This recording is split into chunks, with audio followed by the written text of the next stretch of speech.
정치부심 시작하겠습니다. 반갑습니다. 예, 오늘 함께해 주실 분들 멤버가 두 분이나 오늘 또 새로운 얼굴을 그렇습니다. 보게 됩니다. 네네. 예, 우선 황현희 씨 나오셨습니다. 방송인 황현희 씨. 반갑습니다. 안녕하십니까. 예. 개그맨 황현입니다. 설렁탕 목세. 예, 속칭 황교안. 예, 황현이라고 합니다. 예, 예, 알겠습니다. 네네. 그 아호가 교환인 걸로 알고 그만해. 거기까지 가요. 알겠습니다. 예. 자, 그리고 더불어민주당 최민희 전 의원 오셨습니다. 자, 그리고 싱크와이인가요? 예. 우리 싱크와이 연구소장이신 김성애 소장님 나오셨습니다. 자, 그리고 우리 피하지방법원의 또 큰 축, 우리 그렇죠. 김남국 변호사님 오늘 특별히 모셨습니다. 안녕하세요. 반갑습니다. 넘버가 두 분이나 바뀌었네요. 예, 그렇습니다. 네네. 우리 박원석 의원님 오늘 네네. 바쁜 일정이 있으셔가지고. 땜빵이라는 뜻이. 아니, 땜빵이네, 뱀방. 땜빵. 예. 아니, 대타. 자, 그리고 김수민 평론가는 좀 당분간 좀 쉬시고. 당분간 쉬나요? 예. 또 언젠가 오, 다시 예. 또 모시려고 예. 계획하고 있습니다. 많이 피곤했나 봐요. 이렇게 쉬다 보니까. 자, 알겠습니다. 그래요. 예. 정치부심 여러분들의 사랑과 성원 속에 무럭무럭 자라나고 있는데 드디어 이 상품의 퀄리티가 우리 프로그램의 위상과 직결된 것입니다. 아이고, 이 정도면 최고가 아닙니까? 예. 침이 막 고이는데 러시아 자이언트 곰새우 모셨습니다. 어서 오십시오. 반갑습니다. 환영합니다. 네네. 아이고, 여러분, 그 러시아의 블라디보스톡 아시죠? 블라디보스톡. 네. 가보신 분 계십니까? 전 못 가봤어요. 그 저희 극동 지역 쪽에 있는 블라디보스톡인데. 우리나라에서 갈 수 있는 가장 가까운 유럽이죠. 그렇습니다. 예. 청정에 어찌 보면은 이 새우가 동해에서 놀았을 수도 있어요. 동해에서 놀았다가 러시아 블라디보스톡에서 그러네요. 잡혔는데 네. 바로 곰새우입니다. 러시아산 자이언트 곰새우가 김용민닷컴에 압도적 최저가로 들어오고 말았습니다. 야, 새우마저. 그렇습니다. 좋습니다. 탱글 쫄깃함의 끝판왕이라고 할 수 있는 곰새우. 평소 먹었던 새우의 식감 잊어버리세요. 자, 이름은 새우지만 맛은 그야말로 랍스타급. 그렇다면서요, 진짜. 랍스터만큼 쫀득하지만 가격은 훨씬 저렴합니다. 먹어도 돼요? 드셔보시죠. 예, 시작해야죠. 예. 아유, 세상에. 곰새우는 이 껍질도 맛있어요. 껍질. 아유, 감사합니다. 껍질도 주셔도 됩니다. 껍질도 맛있습니다. 네. 자, 이 살은 탱글하고 껍질은 고소합니다. 바다의 짭짤함이 느껴지는 세상에서 가장 맛있는 과자다. 네, 이렇게 보셔도 됩니다. 굉장히 껍질이 단단하네요. 이거. 그렇습니다. 예. 맥주 이거는 안주로도 알인가 봐요. 그러네요. 와, 알까지. 대박. 세상에. 자, 가정부는 조리도 아주 없어요? 간단합니다. 알 없어요? 전자레인지도 좋고 에어프라이어도 좋습니다. 전 없는데요? 예. 네. 탕이나 라면에 넣어 드셔도 좋습니다. 러시아 가야만 맛볼 수 있는 자이언트 곰새우. 이제 집에서 편안하게 저렴하게 만나보시기 바라겠습니다. 껍질이 생각보다 굉장히 잘 먹겠습니다. 아이고, 예. 그래요. 예. 자, 추석에 늘 먹는 부침개도 좋지만은 남녀노소 누구나 좋아할 자이언트 곰새우. 예, 자이언트 곰새우 많은 사랑 바라겠습니다. 어우, 맛있겠다. 여기가 블라디보스톡이라고 상상하고 먹는 거예요. 알. 아유, 세상에. 알. 엄청 쫀득쫀득. 야, 맛있습니다. 이 노란 게 알인가요? 아니요? 이건 알까요? 알은 살이 이겁니다. 엄청나게 많네. 그럼요, 진짜. 냉동인데 어떻게 이렇게 생갔지? 아니, 이거 왜 이렇게 맛있어, 진짜? 극동 냉동. 저 이거 사갈래요. 진짜 맛있다. 야, 이거 얼마예요? 이게 네. 곰새우 500g. 이게 13미에서 18미 내외인데 15,900원. 싸다. 그리고 실비 50g, 18미에서 23미 되는데 요거 23,900원에 볼 수 있어요. 저 중간에 가서 잡았거든요. 이 안에 알이. 야, 이거. 근데 이건 요리를 어떻게 했을까요? 그냥 에어프라이어. 에어프라이어. 에어프라이어 돌렸어요. 전자레인지. 좋습니다. 이거만 있으면 돼요. 야, 또 살래요. 나는 보기만 하면 사고 싶어요.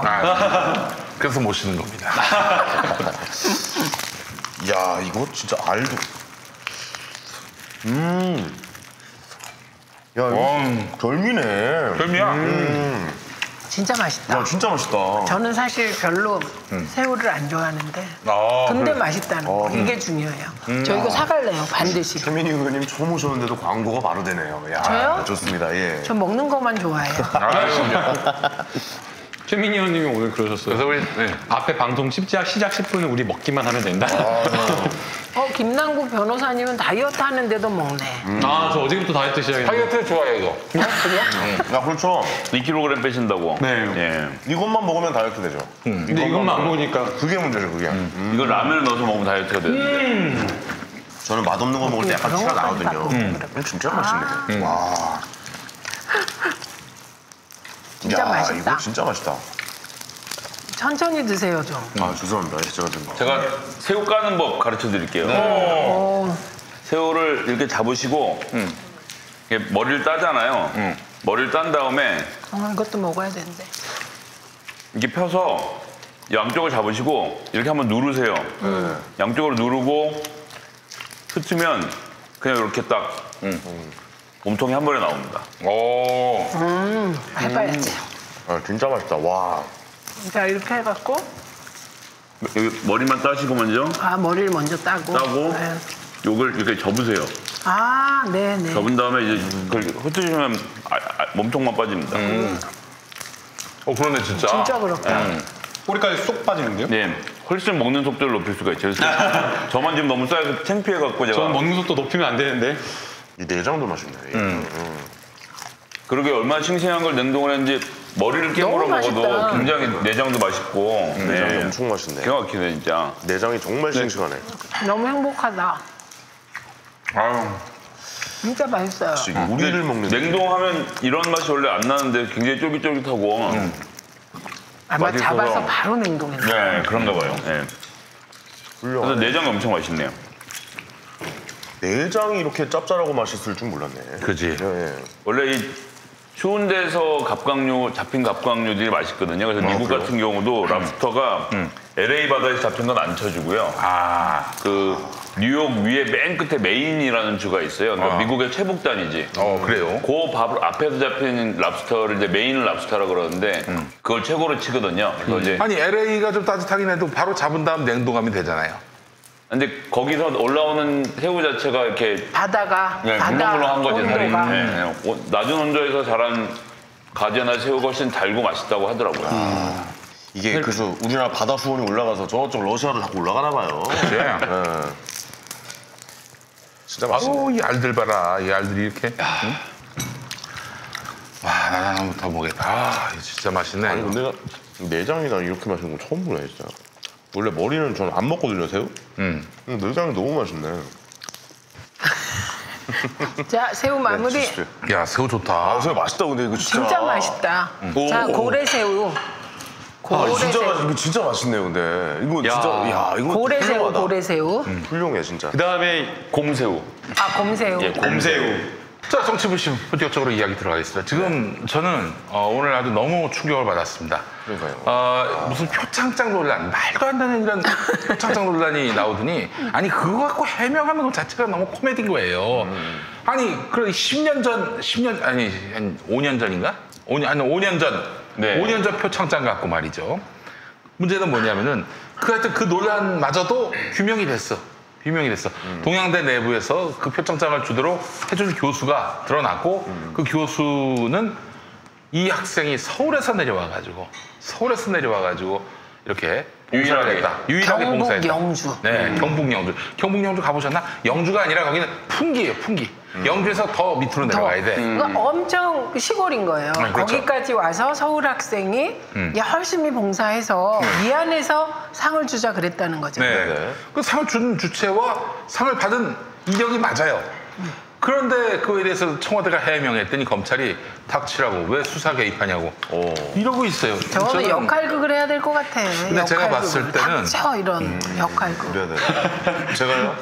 근데 제가 네. 이걸 보면서 이거 진짜 예상치도 못했던 이 중대한 이 정권이 분기점에 섰구나. 이거 가볍게 볼 문제가 아니에요. 네네. 검찰이 쿠데타를 일으킨 겁니다. 쿠데타라고 보시나요? 우리가 수사할 텐데 말이야. 청와대는 과장해서. 개입하지 마.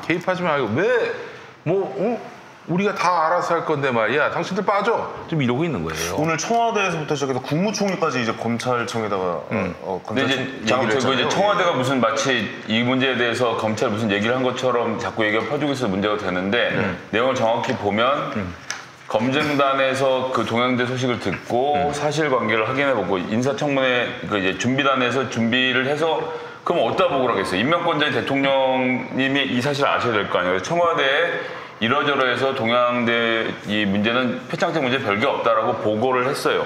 그래서 그걸 보고를 들은 청와대 관계자가 이제 청와대 관계자로 하면 보통 이제 수석들이나 이제 비서관들이 얘기하는 고위 관계자니까 수석이죠. 수석 정도 되겠죠. 고위 관계자니까 수석 중 하나가 언론이 물어보니까 그러니까 그것도 이제 언론이 물어본 거예요. 어떻게 대거하고 있는 거냐 물어봤더니 내가 얘기를 보고를 받아보니 이렇게 저렇게 해서 별 문제가 없고 내일 청문회에서 충분히 소명 가능한 얘기다라고 해명을 해준 거죠. 왜냐면 언론이 물어보니까. 제가 성명을 발표한 게 아니고. 그러니까 그 교수가 나타났어요. 그렇죠. 예. 추천한 교수. 그걸 관련돼서 언론이 기사를 썼는데 그거를 보고는 그 지금 이제 정확히는 그러면 이거 검찰 관계자라고 쓰라고 했는데 이 관계자가 그러면 검찰총장이냐라는 기자들의 질문에 그 검찰 부정하지 측에서 부정하지 않았다고 하는 건데 부정하지 하여튼 그러면서 수사에 개입하지 마라. 아니 그럼 기자가 물어보는데 이거는 지금 청문회와 관련됐으니까 청와대 모르겠습니다. 그러니까 청와대가 이 청문회를 이 사람을 임명하는 책임자인데요. 말도 안 되는 그러니까 이게 무슨 마치 청와대에서 무슨 얘기를 흘린 것처럼 하지만 그냥 기자들의 질문에 대답한 거에는 아무것도 한 게 없어요. 예. 근데 이게 왜 이렇게까지 간 건지 좀 궁금한데 동양대학교 총장이라는 사람은 왜 이렇게 이곳에 대해서 부정을 한 거고 거부를 한 걸까요? 이 장면에서 제일 의심스러운 게 있고 또 떠오르는 장면이 있는데 네네네. 그게 뭐냐면 이 동양대 최성해 총장이 14시간 검찰 조사 받았다는 거니까 보통 14시간 검찰 조사 받고 나오면 다 초췌하게 해서 언론이 뭘 물어봐도 말 안 하고 그냥 사라지는 거 아닙니까? 차로 타고 집에 가죠. 예. 그런데 이 사람은 뭔가 준비된 듯이 내가 인정과 교육자의 길 중 뭐 진실을 택했다 이렇게 막 완전히 인정과 양심 사이에서 양심을 택했다. 그런 식으로 완전히 준비된 멘트를 딱 날려요. 그리고는 뭐 이런저런 부탁을 받았는데 내가 뭐 거절했다 이런 식으로 얘기를 합니다. 네. 그러니까 이런 경우는 사실 보기 힘든 거예요. 그러면 자연스럽게 뭐가 떠오르냐면 저는 김현 의원이 당했던 대리기사 폭행 사건이거든요. 그거. 예, 처음에는 그 대리기사가 그냥 뭐 아무것도 아니었다 그랬다가 갑자기 하루 지나고 나서 번복하면서 이게 대리기사 폭행 사건으로 번진 거 아닙니까? 실제로 전날에 동양대 측에서 밝힌 거는 네. 그냥 우리 총장님이 뭘 모르고 한 얘기다. 자료 없다. 이랬어요. 이게 좀 그렇죠. 말끔히 정리가 되는 것 했더니 검찰청사 갔다가 나오면서 이거는 조국 후보자 부인이 네. 연락했다. 공문에 명확하게 나와 있었어요. 확인할 근거 자료를 찾을 수가 없었다. 그러니까 자료가 없었다라는 것만 이야기를 한 것이었고 사실은 또 우리가 그냥 뭐 대학교에서 총장 직인이 나가는 걸 생각을 해보면 이 뭐 결제 서류를 갖다 놓고 총장이 이거 하나하나 찍고 있겠어요? 그게 말이 안 맞잖아요. 예. 결제권자 중요한 서류다라고 하면 당연히 이제 총장이 결제해야 될 것인지를 여부를 확인할 것이고 만약 그렇지 않은 것들도 있을 수 있잖아요. 그러니까 너무나 이제 흔한 것이고 너무나 반복적으로 나가는 그런 것들이 있다면 위임 정결. 뭐 입학처장이라든가 이러한 사람들이 정결하는 것들도 있을 수 있기 때문에 사실상 몇 년 전에 줬는지 안 줬는지 총장이 알 수가 없죠. 근데 그런 사람들 봤어요. 저도 아닌데. 네. 근데 그 자기가 뭐 혼자 다 대표자로서 뭐 이사장으로서 총재로서 도장 찍는 게 그렇게 즐겁나? 저는 생각났어요. 저 찍는 거? 네. 그 화환 보낼 때 하나하나씩 딱 점검해서 보내셨던 우리 박근혜 대통령님. 아이고. 화환뿐만 아니라 네. 명절 때 명절 국회의원들 선물도. 선물 보내는 것까지 그래서 하나하나 해서 누구 김현 빼고 의원하고 임수경 의원이 선물 못 받았잖아요. 그래서 제가 좀 치사하긴 하지만 운영위원회에서 왜 이 두 명 선물 안 줬냐. 근데 그걸 박근혜 대통령이 다 일일이 보고 일일이 체크한 거 아니에요? 봤다는 거죠. 얘는 선물 주면 안 됩니다. 그런데 그래서 일부러 뺐다. 네, 좋다 그런데 이거야. 좋다 그런데 네. 도장 찍는 건 흥미로워도 누가 받는지 그 관심 있습니까?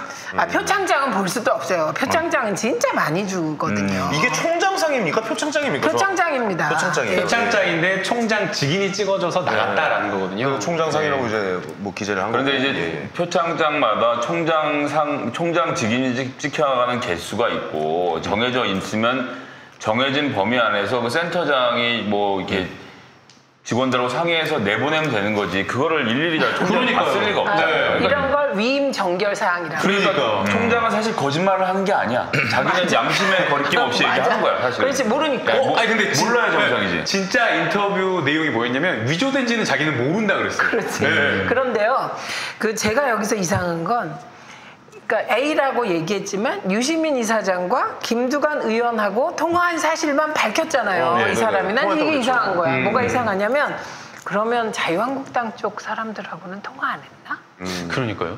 그러니까 저는 그게 너무 궁금한 거예요. 유독 2명만 전화했을까요? 그 지역구 국회의원이 최교익입니다. 그러니까. 네, 그리고 그 두 분은 공안검사. 어떤 관계가 있는지 아시죠? 영주 최씨 종친회에서 영주 최씨 종친회 회관인가 건립하는데 공동 추진위원장. 그렇군요. 간편한 거 아니에요. 아니 그러니까 그 전화 받은 게 뭐 위압에 의한 약간 뭐 수사에 대해서 뭔가 한 것처럼. 네, 그것처럼 꾸며서 얘기를 한 겁니까? 그럼 어떻게 된 겁니까? 아니 그 분은 자기는 그냥 그 CBS가 또 이거 나중에 취재했잖아요. 그래갖고 그 보도한 바에 따르면 그냥 그 의원이 전화 와서 좀 알고 지내던 의원이 재밌게 얘기했다. 이렇게 얘기를 한 걸 언론이 그 얘기를 받아서 그 이전에 비슷한 얘기를 했을 확대 재생산했군요. 받아갖고 심지어 조국 내정자 부인이 울먹이 목소리가 떨리면서 전화했다. 이런. 다급하게 막 이런 식으로 하면서 약간 소설을 보탠 거네요. 그러면 어떻게 보면은. 지금 언론이 소설을 많이 썼다고 저는 추측합니다. 저도 추측합니다. 저는 네. 이런 상황들을 보면서 느낀 건데요. 네. 의견이시죠? 예. 검찰은 그래도 외청이긴 해도 행정부 산하 아니겠어요?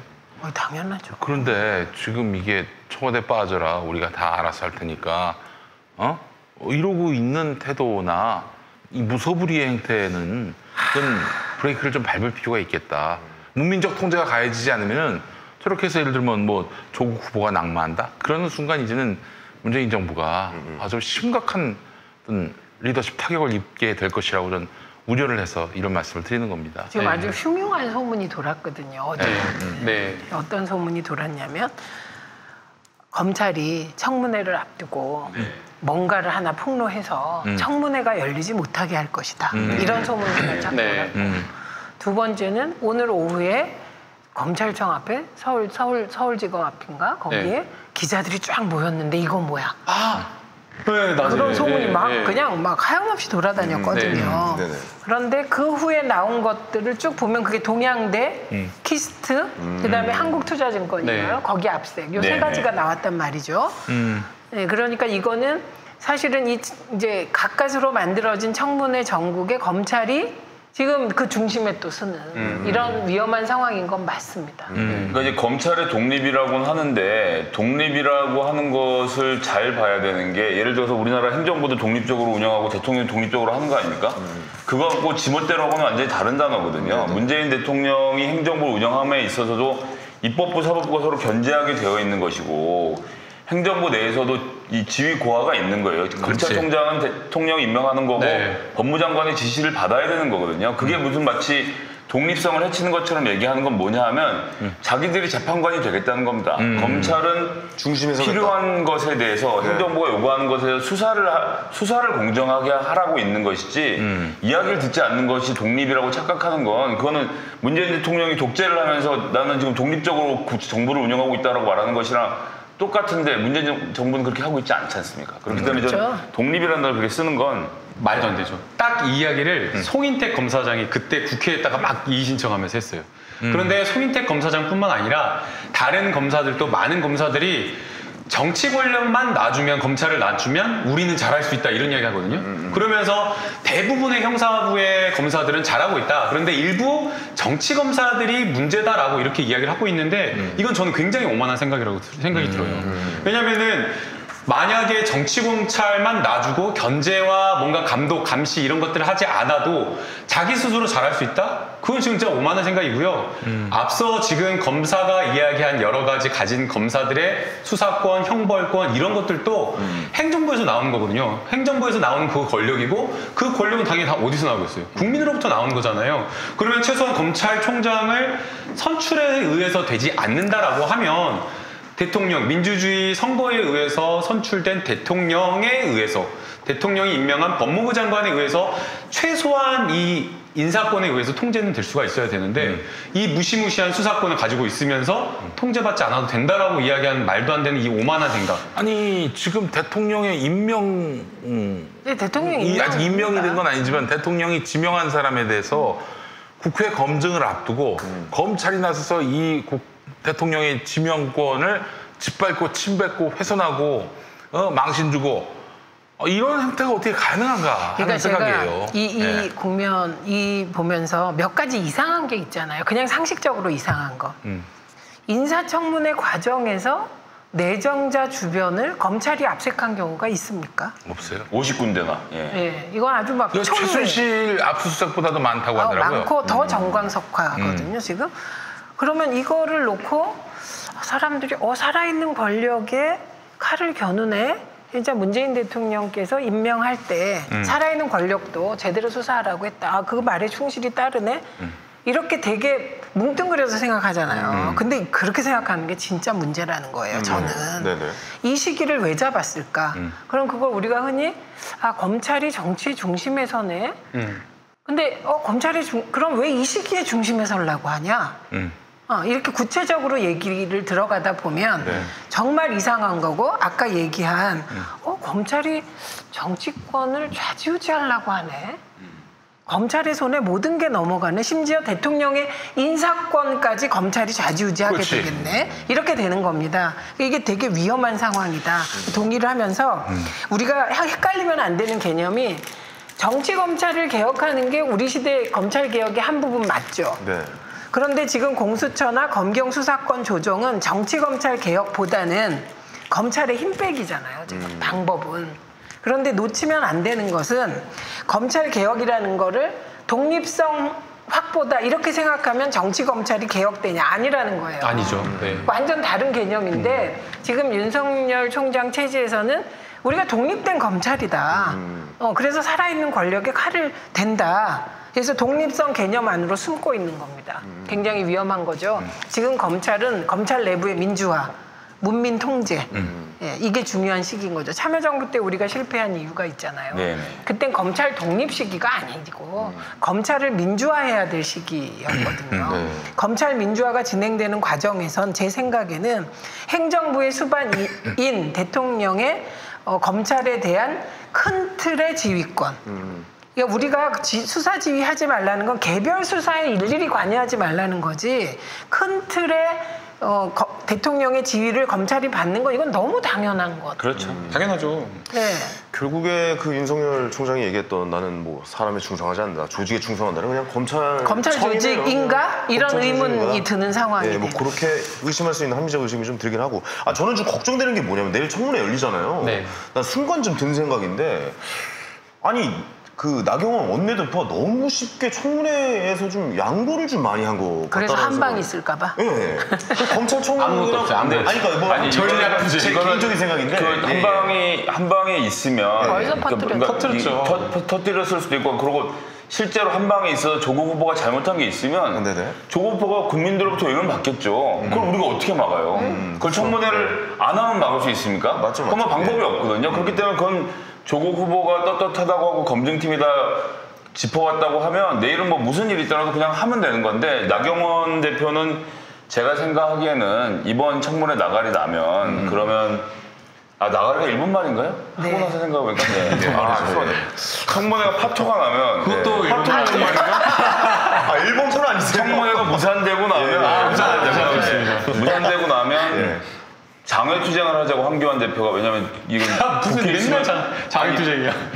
정당 대표 연설에 못 올라가잖아요 연설 때. 네. 그러니까 그러네. 장외투쟁을 하자고 하면 그나마 정기국회 때 원내대표가 스포트라이트를 받아야 되는데 그걸 놓치게 될까봐. 아주 라고 생각해서 미세하다. 저는 그래서 청문회를 하는 쪽이 낫겠다라고 생각했을 테고 그다음에 무대를 찾기 위하여. 네, 법사위원들도 그럴듯하네요. 야 내가 이만큼 준비했는데 선거 전에 한번 가서 조국한테 큰 소리 치는 거 영상 하나 찍어놔야 되니까 꼭 하자라고 했기 때문에 전 그런 것들이 작용해서 덥석 물었는데 사실은 정치공학적으로 얘기하면 청문회 안 하고 그쵸. 대통령이 임명 강행하는 걸로 한 다음에 국민 여론에 호소하는 편이 전 나았다고 봅니다. 그러니까 두 가지 생각을 하게 돼요. 하나는 이렇게 생각하죠. 한 방 있는 거 아니야 이렇게.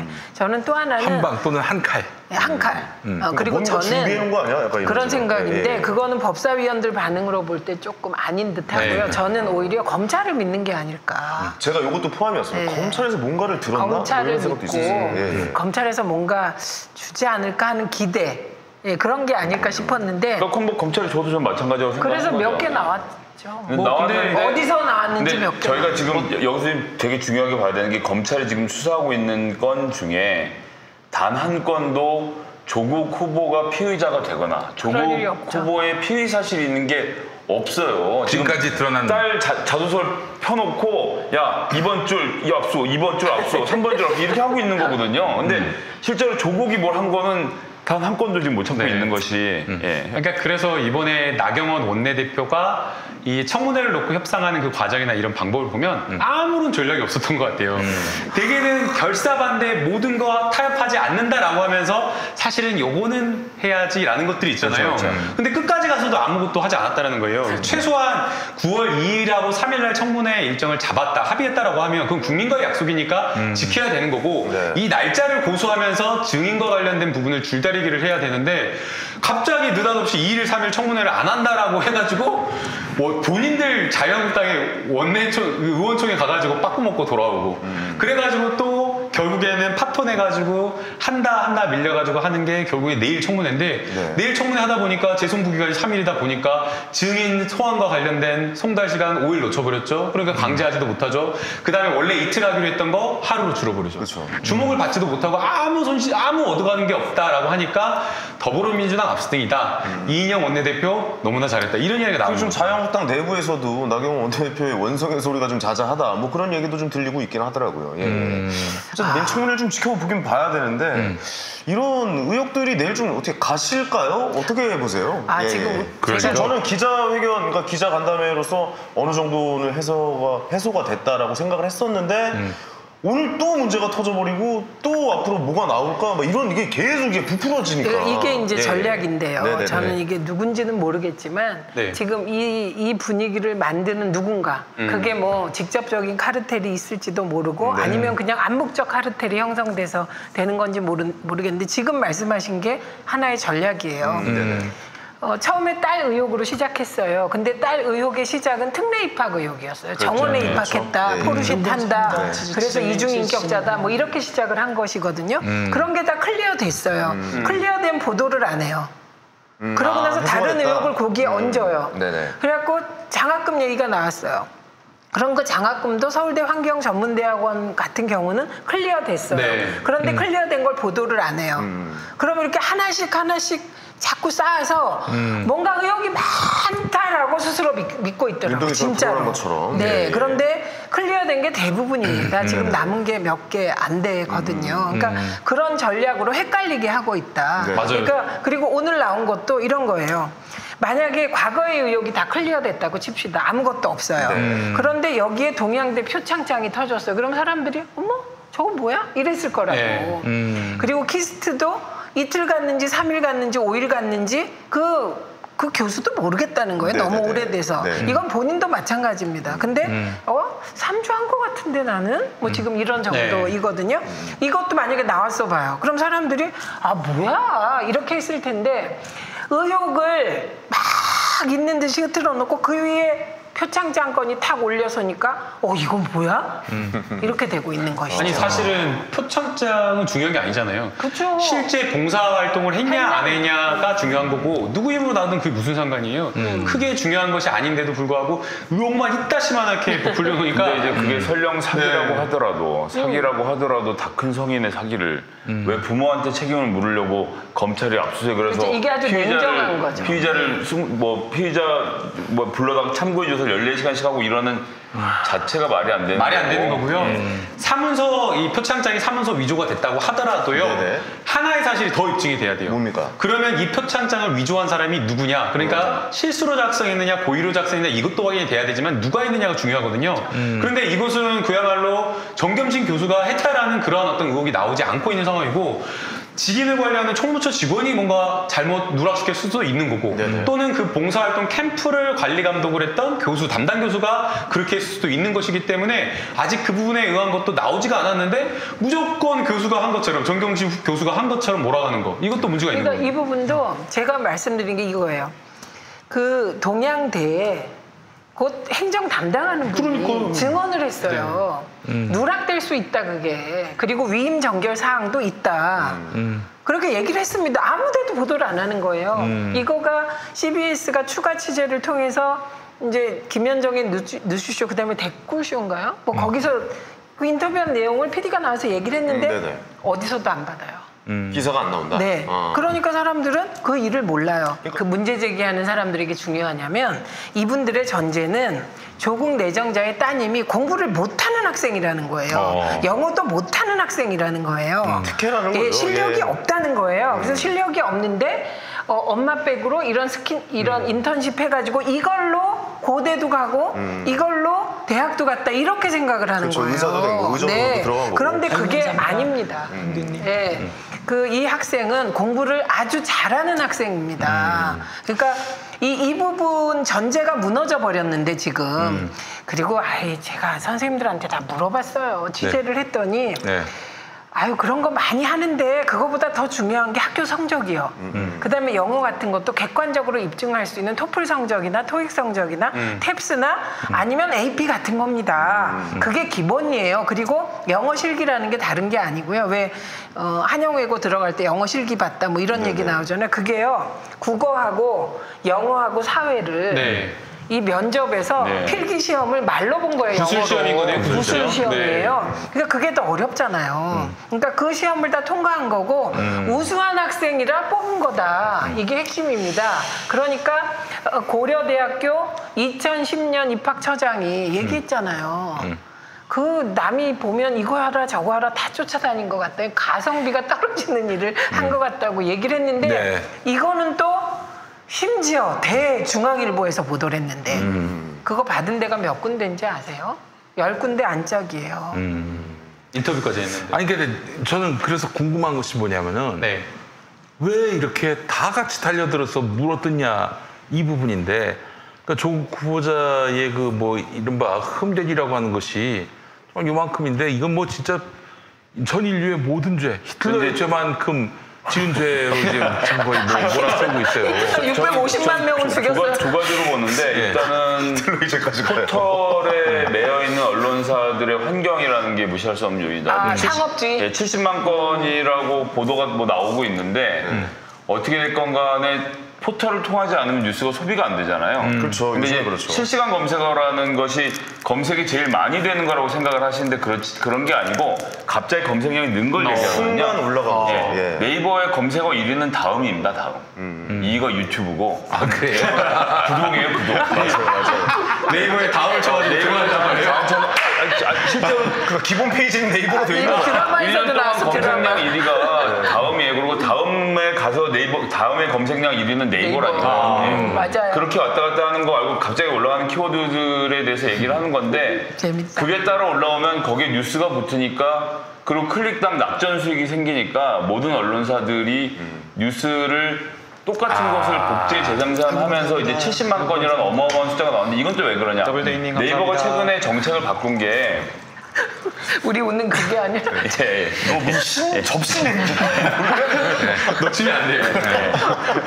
뭐 보내주신 분들 다 일일이 잘 소개시켜드리겠습니다. 그래서 네이버가 최근에 그 대문에서 뉴스를 빼고 한 페이지 넘기고 두 페이지 넘겨 뉴스가 나오도록 설계를 해놨는데 그 두 페이지째 보이는 뉴스가 같을 확률이 0.1%밖에 안 됩니다. 그러니까 AI로 하고 모든 사람에게 다른 뉴스를 보여주거든요. 그러니까 동아일보가 단독을 쳐도 동아일보 기사를 우리가 볼 수 있는 게 아니라 동아일보 단독을 베껴 쓴 다른 기사를 볼 확률이 높아요. 그러면 무조건 베껴야 되는 거야.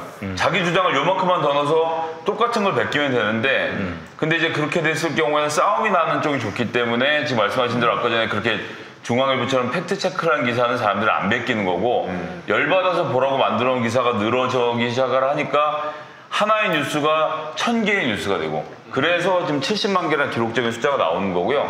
네이버가 포털 환경을 지배하는 이 환경이 개선되지 않으면 이런 논란은 앞으로도 계속될 것이라서 이게 사실은 전 세계에 있는 건 아니에요. 이게 일본의 야후, 우리나라의 네이버 포털 정도만 이런 식으로 하고 네. 외국은 아직도 신문별로 각자 사이트가 하거든요. 그러니까 이제 구글 그냥 검색창 하나 딱 있잖아요. 그러니까 구글 검색창 하나만 있고 네. 그 외에도 내가 우리나라에 한겨레, 중앙, 조선이 있으면 자기랑 구미에 맞는 신문이 있지 않습니까? 그렇죠. 언제부터 우리가 세상을 이렇게 넓게 살았다고 한겨레 본 사람 한겨레만 가서 보면 돼요.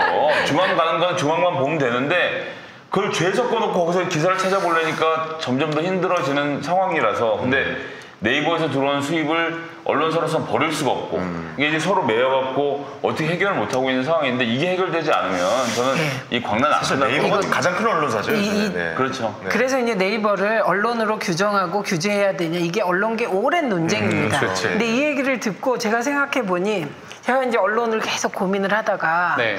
결국은 어떤 신문을 보느냐에 따라 뇌구조가 달라지더라고요. 사고 패턴이 달라지더라고요. 그런데 지금 차라리 그렇게 해라 이런 얘기잖아요. 아니, 저는 그게 낫다고 생각해요. 어떻게 사람이 진보 보수를 다 알 수가 있어요. 완전 기계야, 기계. 자동. 소리 끊긴다고 해서 소리는 안 낼게요. 소리만 안 내고 그 그냥. 저금통 중에 돈 넣으면 소름 돋는 이거 밴딩 머신. 빨리 소리 끊기 제발 말씀하세요. 중요한 네, 얘기. 그런데 우리가 이게 언론 강의를 할 때 무슨 얘기를 했냐면 조선일보하고 한겨레를 같이 한번 분석을 해봐라. 뭐 이렇게 권했단 네. 말이죠. 그런데 이 비판적인 사고 능력 없이 조선동과 한겨레를 막 보다 보니 이게 믹스 현상이 나타나요, 머리가. 그러니까 참과 거짓, 무슨 기준을 가치관을 가지고 이렇게 하나의 관점으로 쭉 뭔가를 분석할 능력이 없는 상태에서 여러 가지를 보다 보니 네. 가장 선정적인 것을 클릭하게 되는 거예요. 이게 포털 시대의 민원연의 과제예요, 과제. 그러니까 이제 언론 운동도 자꾸 바뀌어야 되니까. 그래서 요즘은 제가 보면 사람들이 차라리 얘기했듯이 한겨레 보면 한겨레 경향대로 네. 경향이 같이 들어오네. 또 한겨레 경향대로 가면 되는데 그러다 보니 기자들도 그 가치 기준에 일대 혼란이 온 게 아닌가. 네. 근본적인 고민을 또 하게 알겠습니다. 되더라고요. 저는 지금 이 상황이 적폐 세력들이 연합군을 형성을 했다. 근데 목적은 다 각자가 다른 거예요. 검찰은 검찰 개혁을 막아야겠다라는 목적이 있는 거고 정치권은 이 야당이나 자유한국당은 적폐 세력을 몰려가지고 완전히 세력이 찌그러져 있었던 거잖아요. 패스트트랙 막으려는. 네, 패스트트랙도 막아야 되고 다음 내년 총선이 있고 그렇지. 내년 총선 다음에는 또 대선이 있기 때문에 무조건 또 막아야 된다. 스트레이 검찰총장이 더 털 것 그 같아요. 다음에 언론 같은 경우도 야당 같은 경우에는 전국 주도권을 쥐기 위해서 지워야 되니까. 예. 그 다음에 또 언론 같은 경우에도 역시나 마찬가지로 이 기회에 뒤집어야 된다라는 생각이 있어가지고 이 모든 세력들이 목적은 서로가 조금씩 다르지만 어쨌든 지금 문재인 정부를 흔들어야겠다라는 생각이 있는 것 같아요. 그래서 적폐 연합군을 지금 형성했다라고 생각이 들고요. 네. 이 연합군의 목표는 문재인 정부 흔드는 건데 문재인 정부가 안 흔들려요. 지지율이 더 올랐습니다. 지지율이 그냥 굳건하게 안 흔들리고 북핵 문제와 관련돼서 아직 교착 상태에 있지만 이거와 관련돼서 계속 안보 문제 흔들어도 끔떡을 안 하는 거예요. 그런데 조국 후보자는 사실 문재인 대통령의 분신이라고 할 정도로 지금 문재인 정부가 꼭 해야 된다라고 하는 1호 공약, 사법개혁 하겠다라고 하고 있거든요. 그런데 지금 여러 가지 몇 가지 의혹이 나오니까 이거구나 라고 하면서 모든 의혹을 거의 막 부풀리고 키우고 가짜 뉴스 만들고 이러는 식으로 여기를 집요하게 지금 팔아보는 게 아닌가 생각합니다. 맞아요. 애초에 진영 싸움으로 시작한 거예요. 처음부터. 제가 보기엔. 네. 그런데 그 진영 싸움을 시작한 쪽이 왜 진영 논리에 빠지냐 이렇게 하고 있는 형국이 된 거예요. 그러니까 저는 이게 굉장히 오랜 그 핵심 코어는 태극기 부대가 지금 몇 년째 집회를 하고 있잖아요. 소멸하지 아니하고. 그러니까 그 태극기 부대의 동력, 네. 그 에너지를 가진 뭐랄까 그건 핵심 코어라고 할까요? 그 힘은 저는 탄핵에 대한 보복이라고 생각해요. 알겠습니다. 그리고 이제 그 70만 기사 하나만 더 말씀드리면 왜 이렇게 기사가 많이 쏟아지느냐는 결국 책임은 조국한테 있죠. 이제 무슨 얘기냐면 네. 조국 후보가 지난 청문회 기간 동안 쏟아졌던 여러 의혹들에 대해서 해명하고 국민들한테 사과를 했어요. 근데 언론한테 사과를 안 했어. 언론에게 고개를 숙이지 않았고 자유한국당에게 고개를 숙이지 않았어요. 네. 그럼 언론은 고개를 숙이지 않으면 때립니다. 그건 뭐 다른 게 없어요. 그냥 내가 시키는 대로 안 하면 때리는 거고 네가 버텨 그러면 쓰러질 때까지 찌르는 것이 기본 속성이기 때문에 네. 그런 점에서 조국 후보가 버티는 것이 전 정말 대단하다고 생각하고 그 버틸 수 있는 힘은 지금 뭐 우리 방송을 보시는 분들도 있지만 이제 지지자들이 똘똘 뭉쳐 있는 것들이 역할이 크다고 보고 네. 근데 이제 지지율이 요즘 그러니까 찬성률이 올라가는 것은 제가 생각엔 문재인 정부를 지지하시는 분들 중에서도 조국 후보한테 사실 실망한 사람들이 있거든요. 뭐 이러저러한 이유로. 그렇죠. 예. 그래서 나는 뭐 이번 건에 대해서는 찬성을 못하겠다라고 관망을 하고 계셨는데 검찰의 참전으로 전선이 명확하게 그어지니까 여기서 무너지면 문재인 정부가 무너지겠구나라는 생각으로 오히려 뭉쳤군요. 예, 그래서 다시 뭉친 건데 근데 여기서 중요한 건 뭐냐면 우린 뭉쳤지만 이 중도층 혹은 그게 뭐 유보층이든 무당층이든 뭐라고 부르든 이 사람들하고의 거리는 사실은 더 멀어져 있는 거예요. 그래서 지금 저희가 절대 조국이 잘했으니까 무조건 이대로 하면 된다라는 뭐 제가 이렇게 말씀드리면 욕먹을 수도 있겠습니다만 그런 태도로 지금 이 문제를 뚫으면 저는 안 된다고 생각하고요. 이거 저하고 약간 생각이 다른 게 처음 나타나는 저는 이렇게 봐요. 70만 건의 기사를 이게 곧 분석을 해야 될 텐데 분석해 보면 조국 후보자를 비난하는 기사가 제가 보기엔 95%일 것 같아요. 그렇죠. 그러니까 정보가 계속해서 조국은 언행일치가 안 돼, 뭐가 안 돼, 뭐 사모펀드로 모두 잘못했을 것 같아, 막 심지어는 주식 작전 세력하고 손잡고 어떻게 해서 접하는 정보의 95%가 조국 내정자에 대한 비난이고 5%가 그나마 팩트체크하는 건데 이런 여론 지형에서 반대가 지금 1%, 2%잖아요. 저희가 기적이라고 나는 생각해요. 그래서 이 지금 말씀드린 51%의 반대가 굳건한 거 맞아요. 그러면 이건 자유한국당 지지율이 지금 30%로 가정하면 중간층 21%가 지금 조국 내정자에 대해서 문제의식이 있다는 건데 사실은 이렇게까지 정보가 편향되게 흘러가면 이건 30대 70이 돼야 되는 거예요. 그건 맞습니다. 여론 지형으로 볼 때. 그렇기 때문에 청문회를 거치고 그 정부가 좀 고개를 숙이고 납작 엎드리는 면이라도 있어줘야 되는데 그게 없이 그냥 계속 직진하는데 도리어 지금 지지율이 또 반대율이 좁혀지고 있단 말이죠. 네, 그럼에도 불구하고 말씀하셨듯이 중간층은 아직 조국 내정자에 대한 의심을 안 거두고 있는 거죠. 이 파상 공세 그리고 네 주변에 있는 동생이고 부인이고 다 잡아놓겠다라는 협박까지를 다 견뎌내고 청문회 당일까지 버틴 거 아닙니까? 이거 지금 다른 사람들 같으면 상상도 할 수 없는 일이거든요. 아니 근데 나는 내일 청문회 도중에 부인에 대해서 구속영장 칠 것 같아요. 진짜요?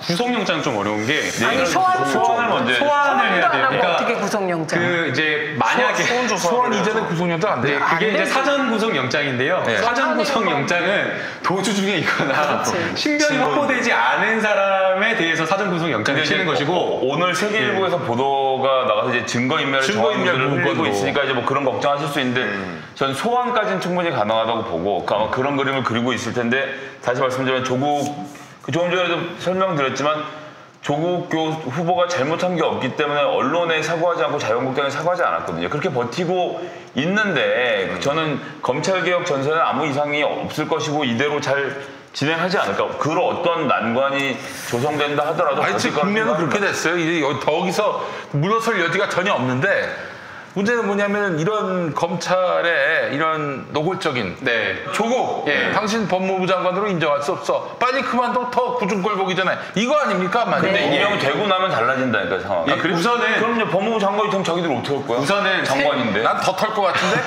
털기 어렵고요. 아니 법무장관인데 검찰에서 아무 일도 안 할 일은 없잖아요. 사실. 우선은 세계일보 이 기사 이게 진짜 말도 안 된다.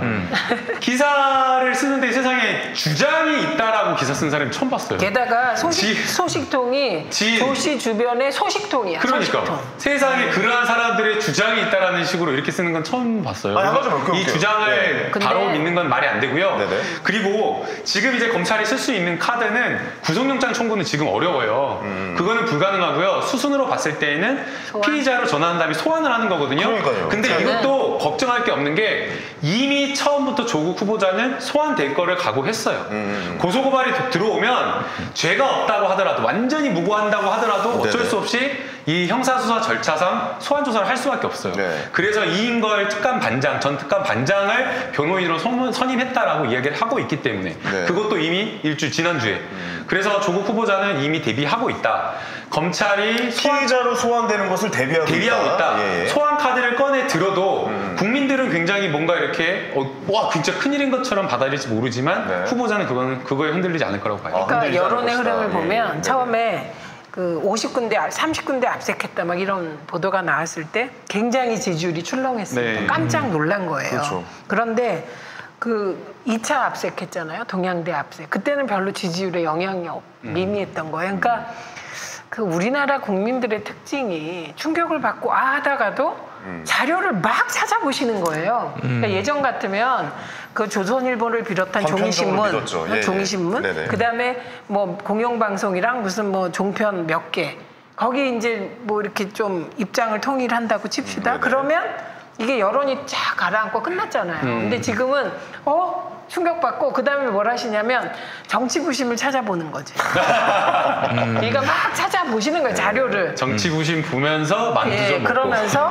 이게 이런 거구나. 그래서 다시 아니구나 돌아오고 이게 반복되는 것이고요. 합리적 사고들을 하시는 거죠. 저는 예. 합리적이진 않은데 이런 생각도 해봅니다. 오늘 일부 언론들이 아주 이상한 보도를 했어요. 네. 그 보도 중에 지금 2개가 이상한 게 나왔는데 저는 이상한 보도라고 봐. 하나는 그 도망갔다고 자꾸 얘기하는 외국에 나간 오촌 오촌 조카를 예, 비롯한 조카. 3명 예. 있잖아요. 네. 그 3명에게 조국 내정자 부인이 도망가라고 그 조언을 해서 도망갔다. 이런 보도 빨리 도망가라. 하나 뭐 이런 나왔습니다. 얘기를 했다. 예, 예. 그다음에 뭐 근거는 뭐예요? 없어요. 그게 소식통이에요. 주변의 소식통. 야. 그래서 제가 이 주변의 소식통은 누구일까요? 라고 몇 분께 물어봤더니 뭐 여러 답이 나왔어요. 기자가 아닐까요? 누가 아닐까요? 누가 근데 또 아닐까요? 더 재밌는 건 그 소식통이 이렇게 말했다고 전화를 하는 게 아니라 주장한다고 얘기해요. 그러니까 주장한다. 이 씨발 그래도 그걸 아까 그 기정사실화 예, 했단 말이에요. 그런데 그런 걸 아니, 계속 너무 흘려 분위기를 봐. 그러다가 진짜 이건 웃기는 건데 검찰이 무리수를 두면 갑자기 긴급 체포는 할 수 있다고 생각해요. 오촌 예, 조카를. 그러면 예, 예. 오촌 조카는 없으니까 그 내정자 부인에 부인을. 대해서 그러면 이거는 진짜 막나 그냥 진짜 전쟁. 한 번 진짜 근데 전쟁이 나면은 그 뭐 아니, 청와대나 갑자기 돈을 꺼내요, 왜? 아니 지금 너무 돈이 불안해요. 흥분하면 돈을 만지나 봐. 불안하시면. 배가 고파서 먹으려고. 그래서 좀 주든가. 형님 꼭꼭 씹어주세요. 네, 지금 잠깐만 김원 PD님이 지금 착각을 크게 하고 계신 것 중에 하나가 어쨌든 내일 청문회는 열립니다. 열리고 청문회가 열리면 뭐가 있을까 생각들 많이 하시는데 정치 고관여층들은 내일 보시면서 기자간담회의 차이를 아마 뭐 느끼실 수도 있을 거예요. 근데 그건 정치 고관여층의 얘기고요. 고관여층. 예, 고관여층의 얘기니까 이제 이걸 되게 열심히 하시는 분들 얘기고 일반 국민들은 이미 기자간담회에서 끝났어요. 끝났어. 뭐 끝났어. 일단 뭐 그걸 누가 그 내용을 다 알고 외우고 봅니까? 보는데 조국이 답변을 따박따박 잘하네. 태도가 좋네. 너무 좋아. 주도가 좋았어요. 예. 그걸로 해소가 됐고 오늘 뭐 동양대가 가고 뭐가 나와도 잠깐 뭐 시끄럽네 이렇게만 하고 지나가는 거라 내일 청문회는 더 시끄러울 수가 없고 근데 두 번째 더 중요한 것은 내일 문 대통령이 귀국하시면 월요일에 법무부 장관으로 조국이 임명이 됩니다. 임명이 돼요. 예. 무슨 일이 있든 될 거라고 저는 된다고 봅니다. 되고 나면 승부는 완전히 다른 국면으로 갑니다. 왜냐? 패스트트랙 수사도 법무부 장관의 몫이고요. 검찰의 인사도 법무부 장관의 몫이고요. 조국 법무부 장관이 죽지 않는 이상은 그 자리를 지키고 있는 거예요. 그러니까 그렇게 돼서 부인이 소환되고 구속되고 기소되고 징역을 산다고 하더라도 최악의 경우에를 뭐 얘기하는 겁니다. 그런다 하더라도 조국 장관이 지금의 멘탈로 버티면서 검찰개혁을 실시해 나간다고만 하면 그러면 줄 서서 길 수밖에 없어요. 그건 이제 우리가 얼마 전에 윤석열 같은 사람을 검찰총장 임명한다고 자유한국당에서 난리예요. 정말 죽여버릴 것처럼 굴다가 청문회 들어가서 어떻게 했어요? 전 내일 청문회 보시면 별말 안 알겠지만 했죠. 예, 내일 청문회 보시고 월요일까지 가면 대통령이 중심 잡고 내일 청문회 지나고 월요일 임명하고 나면 전 이 상황의 상당 부분 종료가 될 것이고 종결된다.